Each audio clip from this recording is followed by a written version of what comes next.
Airport से निकलने के बाद हम एक नाइट स्टे हमने नारायण में किया और फिर उसके बाद नेक्स्ट मॉर्निंग हम नारायण से निकल के सीधा गिलगित गए। और बदकिस्मती से हमारी जो गोप्रो का मेमोरी कार्ड था, सारी वीडियोस गोप्रो में थी और गोप्रो के मेमोरी कार्ड से कुछ वीडियोस करप्ट हो गई। कहाँ पर आए हो? डाटा ट्रांसफ़र के दरमियान। तो इस व्लॉग में शुरू में कुछ रील्स को कंबाइन करके मैंने कुछ डाटा निकाला है और शुरू में आपको कुछ रील्स देखने को मिलेंगी बालाकोट से नारायण के दरमियान, और फिर आगे का व्लॉग आपको कंप्लीट वीडियोस मिलेंगी, ख़ास तौर पर बाबूसर से लेके गिलगित तक। बहुत फ्रीजर के सामने खड़ा होना होता है ना इसको।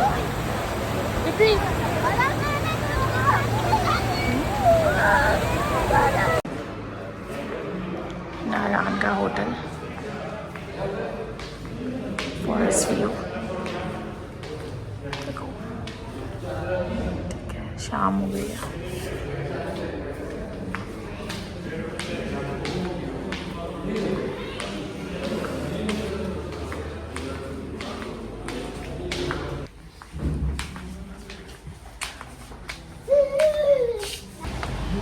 वो वाली रोड किस तरफ है? ये रही पीछे, ये जा रही है, ये जो है ये बाजार साइड कहलाता है।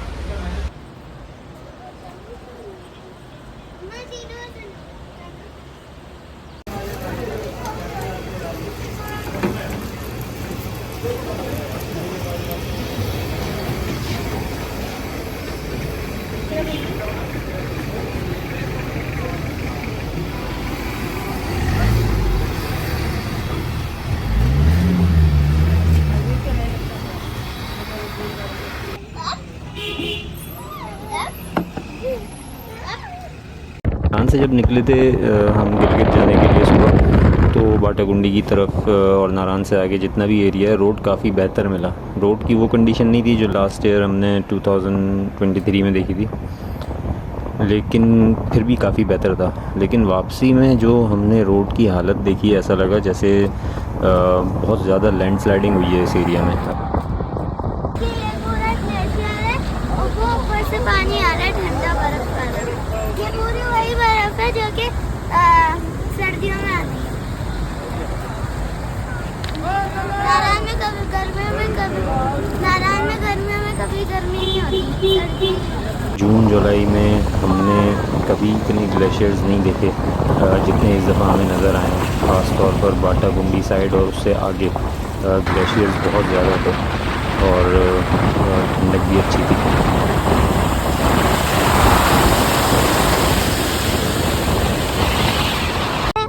वही तो प्यारे लग रहे हैं और ऐसा लग रहा है बादल में गए ना, बर्फ है बादल के अंदर बर्फ। ये सारा बाबूसर टॉप से पहले ग्लेशियर है, बाबूसर टॉप थोड़ा सा आगे है बस। इस बार हम लोग बाबूसर टॉप से भी आगे जाने वाले हैं, हुंजा जाएंगे, उससे आगे हुंजा है ना। अगर हुंजा का रास्ता से हुआ तो हम लोग जाएंगे और ना आ जाएंगे वापस।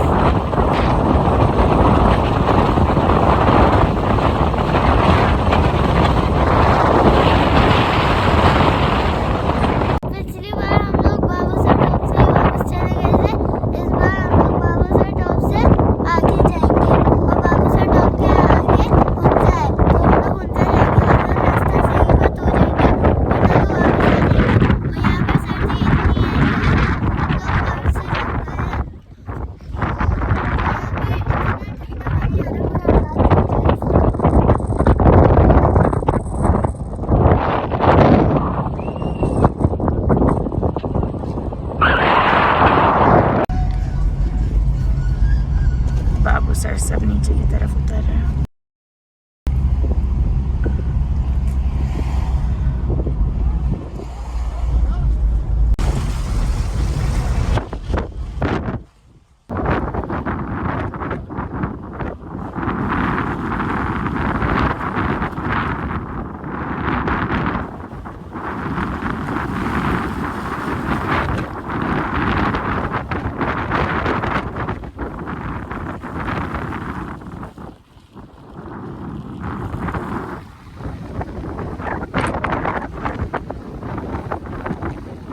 गाड़ी मैनुअल पे चला रहे हैं, गियर 1 पे।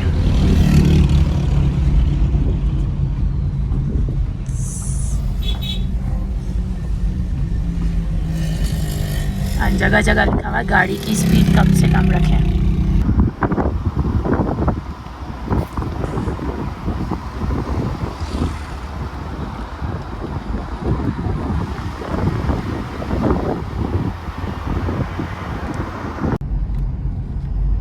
आपने किस बंदे से बात की थी? एक बंदे से बात की थी लास्ट टाइम हम लोग आए थे, तो बाबू सर से ही वापस चले गए थे नारायण। बताया मैंने बताया ऑटोमेटिक थी इसलिए हम वापस चले गए। इस दफ़ा हमारे पास मैनुअल है तो हम आगे जाएंगे। तो उसने बोला मैनुअल में कोई इशू नहीं है, आप जा सकते हैं आगे इजीली, और उतरने में तो ज़्यादा बड़ा मसला नहीं है। असल मसला वापस आने में है, चढ़ाई में। चढ़ाई में अक्सर गाड़ियाँ जो हैं वो चढ़ नहीं पाती, बार बार गर्म होती हैं, बार बार उनको रुकना पड़ता है।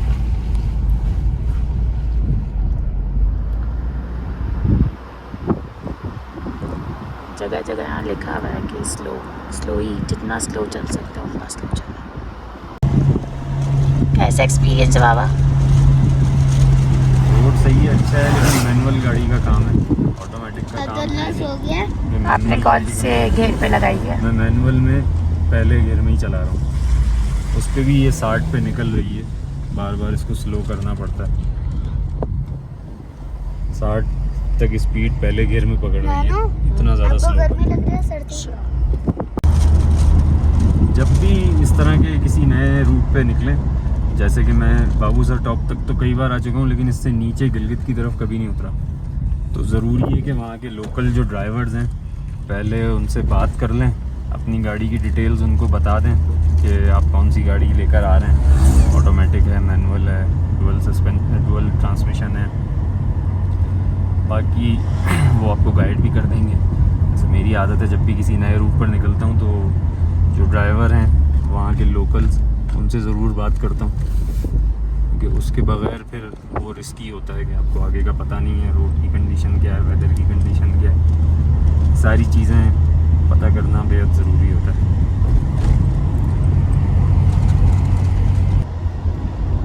आजकल जो है, जब भी नॉर्दर्न एरियाज़ में घूमने के लिए निकलें तो ज़रूरी नहीं है कि आप सारे पॉइंट्स पर जाएं। बहुत से पॉइंट्स ऐसे हैं बहुत रिस्की हैं, और ख़ास तौर पे कुछ पॉइंट्स ऐसे हैं जहां आपकी अपनी गाड़ी ले जाना सही है नहीं। तो मेरी हमेशा से आदत रही है कि मैं कभी भी जो रिस्की पॉइंट्स हैं वहाँ पर नहीं जाता। मेरे साथ बच्चे भी होते हैं सब। तो जितनी भी खूबसूरत एरियाज़ हैं, जितने भी खूबसूरत पॉइंट्स हैं, जितने भी ज़्यादा खूबसूरत हों, जान से बढ़ के कुछ भी नहीं होता।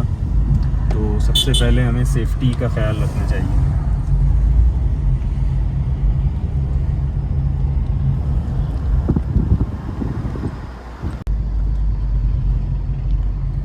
यहाँ जगह जगह लिखा हुआ है तो उसको फॉलो करना चाहिए।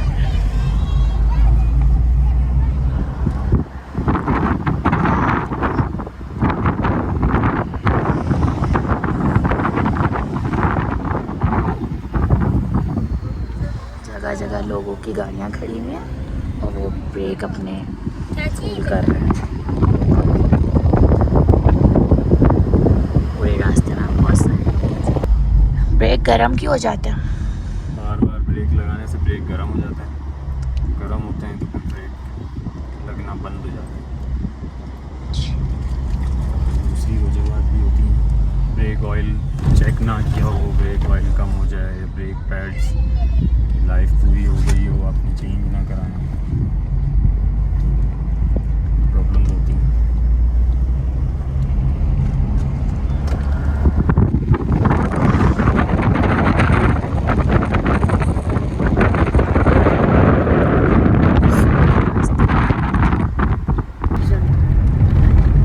खूबसूरत रास्ता है, बहुत खूबसूरत रास्ता है और बहुत अच्छा डिसीजन था कि हम निकल आए,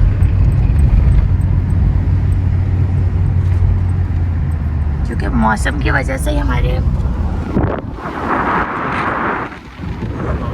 से नीचे उतर चुके हैं हम लोग। सुमैया अब्दुल्ला दोनों सो गए, तो हमें कंटिन्यू करना पड़ रहा है व्लॉग।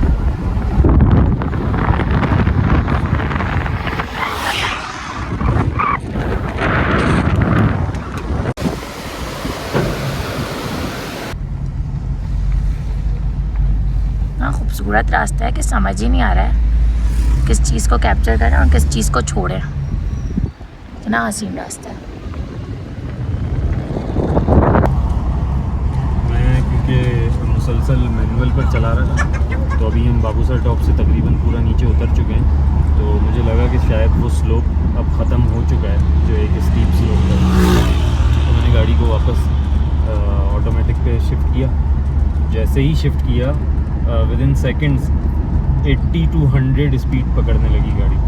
तो तब मुझे अंदाज़ा हुआ कि अभी भी हम इतना नीचे नहीं उतरे हैं, बहुत स्लोप अभी भी बहुत ज़्यादा है। तो फिर इससे अंदाज़ा होगा कि बाबूसर टॉप से जो बिल्कुल फ़ौरन आप नीचे उतर रहे होते हैं तो वो कितना ज़्यादा स्टीप है और ऑटोमेटिक कितनी ज़्यादा ख़तरनाक हो सकती है उसमें।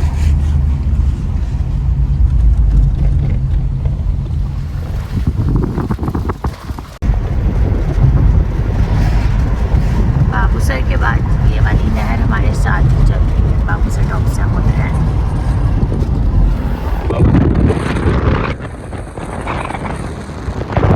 तो इसकी वजह से ये रास्ता और भी ज़्यादा खूबसूरत लग रहा है।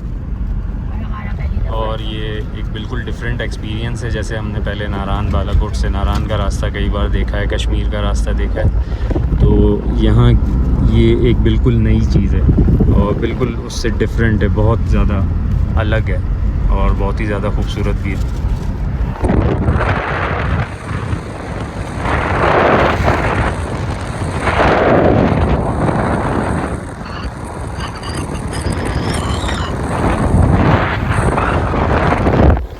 लोग कहते हैं कि ना कश्मीर बड़ा खूबसूरत है ना, लेकिन मुझे कश्मीर से ज़्यादा नारायण, बेसर और अभी आगे का रास्ता मुझे तो बहुत ही अच्छा लग रहा है।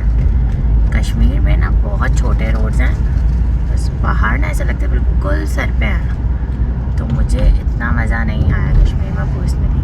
मुझे यहाँ बहुत मज़ा आता है। पहले भी बेसर और बाबूसर टॉप पे हम आए थे तो मुझे बहुत मज़ा आया था यहाँ पर, और अब भी यहाँ पर बहुत ही मज़ा आ रहा है। इसके नीचे का रास्ता भी बहुत खूबसूरत है। चिलास से तकरीबन 10 किलोमीटर पहले सारी ग्रीनरी ख़त्म हो जाएगी और इस तरह की चट्टानें स्टार्ट हो जाएंगी जहाँ पे ग्रीनरी बिल्कुल भी नहीं होती। और एक चीज़ का जो है बड़ा एहतियात रखने की ज़रूरत है कि अभी तक जो है वो बाबूसर के बाद से अभी तक हम स्लोप पर ही जा रहे हैं मुसलसल, और बग़ैर एक्सेलरेटर पे पाँव रखे स्पीड जो है वो 80 तक गेन हो रही है। और अगर उसको कंट्रोल ना करो तो वो 100 और उससे भी ऊपर चली जाएगी ऑटोमेटिक गाड़ी में। पहाड़ी चेंज हो गए जब आप चिलास की तरफ पहुँचे, तो पहाड़ देखें किस तरह के हैं। ग्रीन ख़त्म हो गए, चट्टानों वाले पहाड़ हैं। खतरनाक पहाड़ है वहाँ की। भूत वाले और जितने अच्छे थे ना वहाँ पर पहाड़, रास्ता जितना अच्छा था, अब तो भूत वाले पहाड़ हैं। ब्राउन ही रास्ता, और ग्रीन ग्रीन कहीं भी नहीं। ग्रीन नहीं है। अब हम कहाँ हैं? टूल प्लाजा आ गया। अब ये कराक्रम हाईवे सामने नज़र आ रहा है। 70 रुपीज। ये स्टार्ट हो गया। बोलो 70 रुपीज था इनको। पीछे गाड़ी। गिलगित कितनी दूर है? 2 घंटा का रास्ता है अभी मगरिब से पहले पहुंच जाएंगे इंशाल्लाह। स्कर्दू 250, अस्तूर 105, चिला 7.5, हमजा 206, गिलगित 125। अब तो ये आना बाइकर्स अब तो ये आना शुरू हो गए। अब फ्री नहीं है, अभी सारा रास्ता ऐसे ही रहेगा बेटा। कराकरम हाईवे पे कराक्रम हाईवे का हमारा ये पहला एक्सपीरियंस है ड्राइविंग का। कराकरम हाईवे से हम कराक्रम लोग हाईवे एक्सप्लोर करते हैं। फिर बताएंगे ड्राइविंग कैसी थी। ओके। अब ये इंडस रिवर हमारे लेफ्ट पे मेरे ख्याल में शुरू हो गया है, जो कि बहुत ही बड़ा है और मुसलसल साथ साथ चलेगा। और रोड थोड़ा पतला है, नारायण जितना रोड नहीं है ये चौड़ा।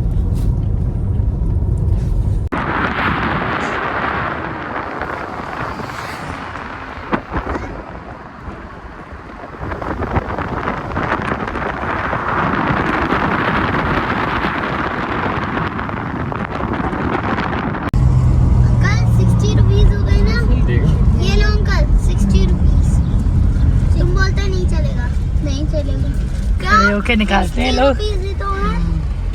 हम लोग नागा पर्वत व्यू पॉइंट पर हैं। पर्वत नजर आ रही है।